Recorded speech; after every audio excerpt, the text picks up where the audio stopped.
Welcome to Techi Jack. In this video we will see how we can offboard the mailbox from Exchange Online to on-premises. So let's move to the server and get started.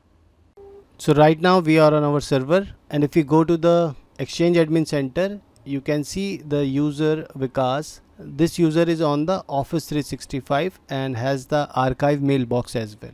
If we confirm it on the Exchange Online, here you can see the user Vikas at techijack.net, and it's a user mailbox. Its archive status is active.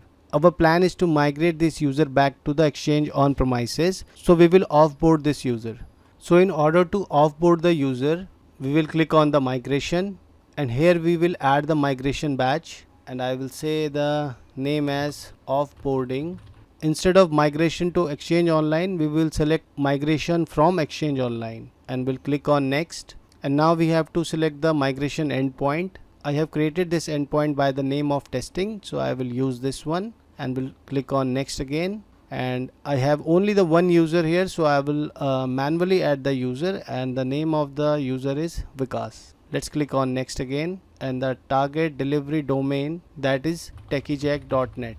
Here it says like move the primary mailbox and archive mailbox if one exists. Move primary mailbox only without moving archive mailbox. If we want to keep the archive online, we can choose this option, but in this case we want to move the primary mailbox and the archive mailbox both, and I will select the target database for my primary mailbox, that is db02_2025.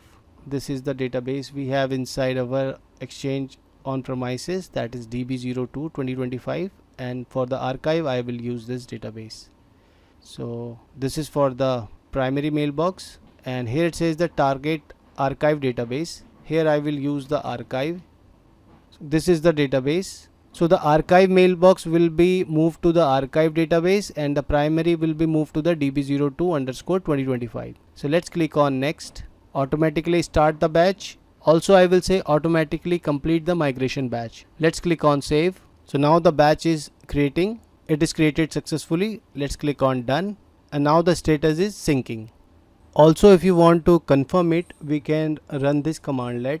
This is connected with the Exchange Online, and if we run this commandlet get move request statistics, here it will show you that how much percentage it is completed. And right now you can see the mailbox size is this and the archive size is this. So right now the percent complete is 10. So let's wait until it sync completely, and if I refresh it, here it says data consistency score is perfect. So it is moving our mailbox back to the Exchange on premises.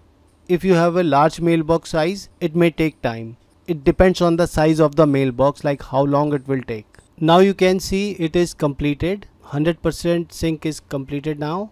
And if we see the mailbox for the user, now you can see only one mailbox is left here. And if we go to the Exchange on premises inside the recipient, right now it is showing that Office 365 user, but let me refresh it. So now you can see the user is in on premises. So we have successfully migrated our user from Exchange Online to on premises. So this way you can offboard your user from Exchange Online to Exchange on premises. I hope the video was useful. Let's meet in a next video. Thanks for watching. If you enjoyed this video and want to see more, don't forget to subscribe and ring the bell icon to get notified whenever I post new content.